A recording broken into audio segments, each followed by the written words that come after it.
It is Thursday. I have my Neuro Coffee in hand, and mm, it is perfect. Dr. Mike made a great batch for me.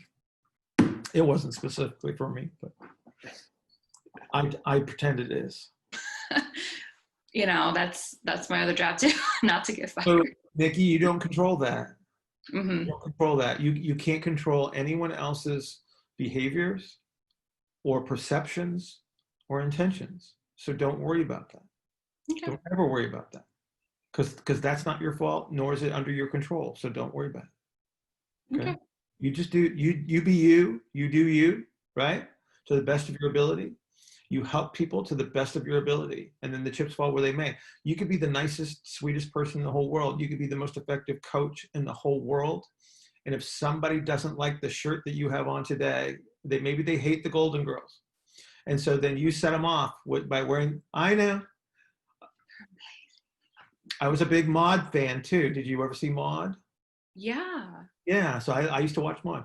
That's how old I am. But point being is, like, literally, it's like they might not like your hairstyle. They may not like your shirt.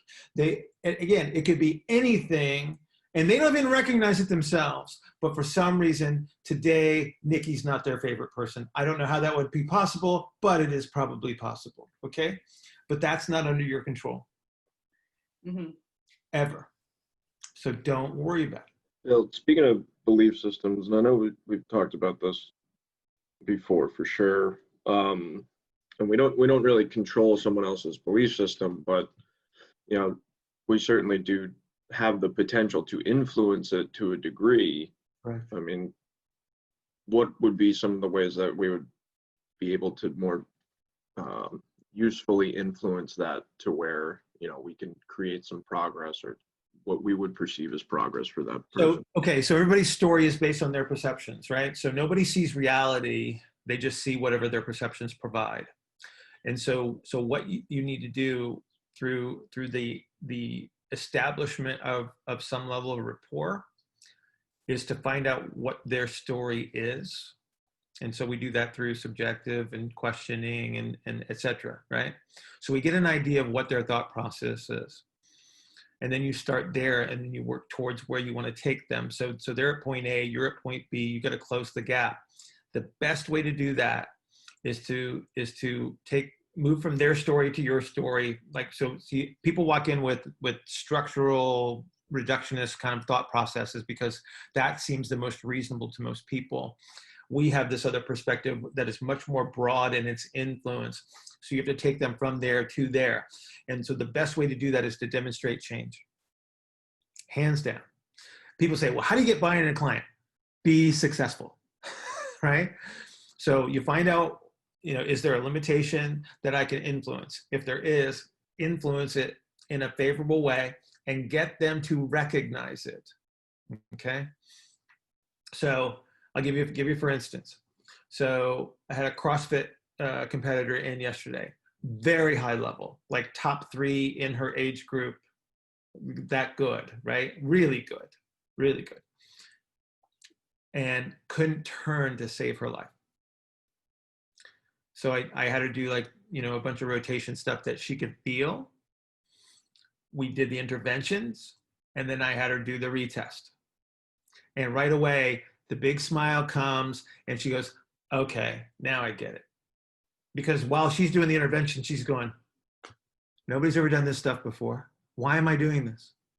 Right? She doesn't get it because she'd rather be lifting, you know, super heavy weights in an Olympic weightlifting snatch, right? Or running with a weight vest on, or, you know, that's what she's used to. She's not used to kinder, gentler. We shift everything in one direction. She's like all loosey-goosey for the first time in who knows how long, and she feels the difference in the turn. Now she's my friend, and now she wants to know what else she can do. This is a condition that basically it's genetic, that reduce the size and total numbers of hemoglobins in the blood that would cause an anemia. Right. So she's constantly very vigilant, and well, this can be good or bad depending on circumstances. So we try to get it into a more rested state. Okay. So her resting heart rate is now around 75 to 85 in the morning. So I figure if we can lower her resting heart rate, that would be a good indication of improving her recovery. So we've been doing some low intensity aerobic protocols, but didn't see very much improvement in the resting heart rate. So my question is if it is even possible to lower her resting heart rate, or if the condition is a physiological constraint that is very difficult to overcome. Well, I think that, this is a little bit beyond my scope. I'm not a hematologist or anything like that. Is that hematology? Mm-hmm. Yeah. Yeah, I think. Not really my forte, but I do understand the concept of constraints. And so if we have a limiting factor, a physiological limiting factor, if she doesn't have a normal level of hemoglobin, then the amount of oxygen carrying capacity will be reduced, right? So it stands to reason that the way that she produces energy is going to be biased towards a shorter term energy system, which, and as you already know, it already ramps up her behavior. 1 second, very important. Yeah. So everything's going to follow suit, right? So, and again, it's like I don't think you're doing the wrong thing by seeking out those type of strategies, but I think we have to understand what the limitation may be here, right? But I would also argue that maybe your intensity is not even low enough. So how low an intensity are you training at? It's basically 30 minutes on the bike, or very, very low intensity. So are you monitoring nasal breathing? Okay. Are you monitoring heart rate during? Not really. Okay.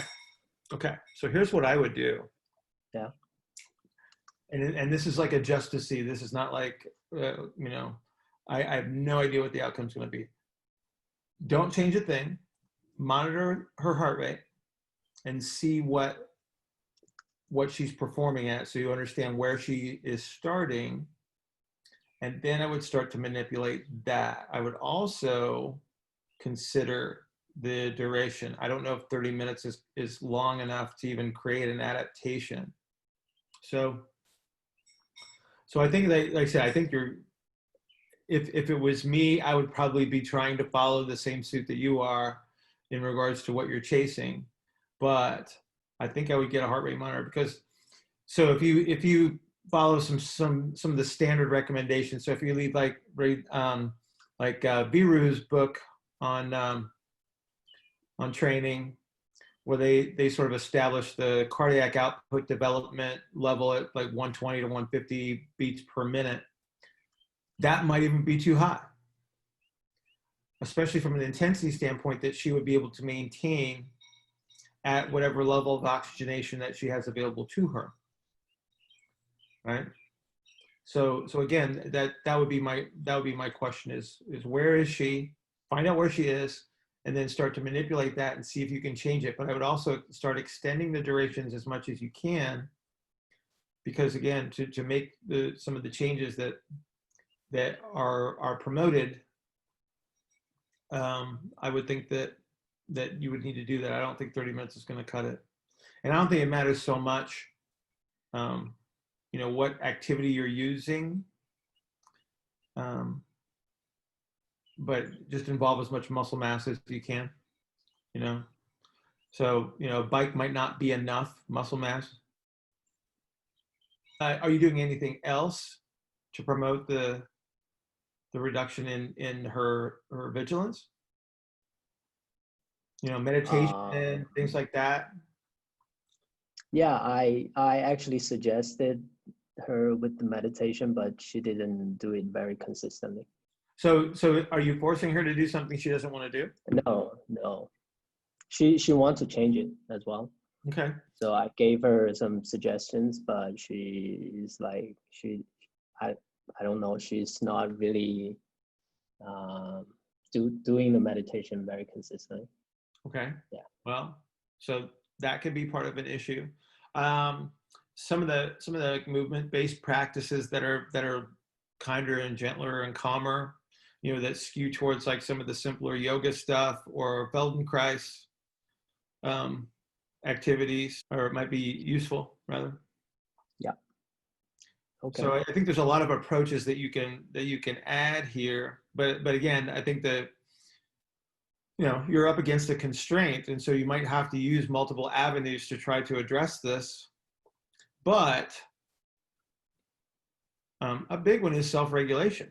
Because I was reading a few days ago where like mitochondria was like extremely important for helping to regulate shape change at like the local level. So, I mean, that was kind of eye-opening to me, just to try and further include like aerobic based work and activities for some people who are now like coming off of rehab and trying to generate some gym stuff, and just even like some of the recommendations that I might make. Right. So, I mean, this is going to be speculation, but say like they have compression in their posterior thorax, and those muscles might now potentially have a decrease in mitochondria. And if I want to increase mitochondrial density in those areas to help improve that shape change, I mean, to me, it's almost like a double-edged sword where, you know, now if I'm doing like more rowing or pulling based activities, that might close off that area, but it might help facilitate further peripheral adaptation. So I'm just thinking on like how I might mitigate one consequence for the sake of another adaptation. Well, it's going to come back to intensity of effort, right? Sure. Most likely. So, and you know, one of the simplest ways to potentially measure, you know, how much effort you're using is whether you can breathe through the activity or not. Right. So if I'm pulling and there's a pause where I'm using an exhalation-based strategy to pull, right? And this is one of those things that people do on the rower all the time, but you don't think about it. But as they're pulling, they do hold their breath, right? Yeah. They breathe hard in between in the recovery element, right? But as they're pulling, they're holding their breath. And so again, the intensity is going to matter under those circumstances, where you're trying to potentially reduce the concentric orientation. Right. But this is also another one of those circumstances where it may be a unilateral type of activity versus bilateral, right? So when we're talking about thoracic shape change versus cellular, right? I can create compression on one side and get expansion on the other. So again, exercise selection might matter, intensity might matter, breathing strategy will matter. But I think that you hit on a really good point that we always need to consider is, you know, and you start reading about mitochondria and you say, well, mitochondria is really kind of good for everything, isn't it? you know, from brain health to cellular regeneration to shape change, and you think about shape change at all levels, from cellular level to macro. It's like, okay, you need to be aerobically fit, or if you're not, you're going to use more concentric orientation, which means you're going to use more short-term energy systems, or you use more short-term energy systems, you're more concentric oriented and you can't move.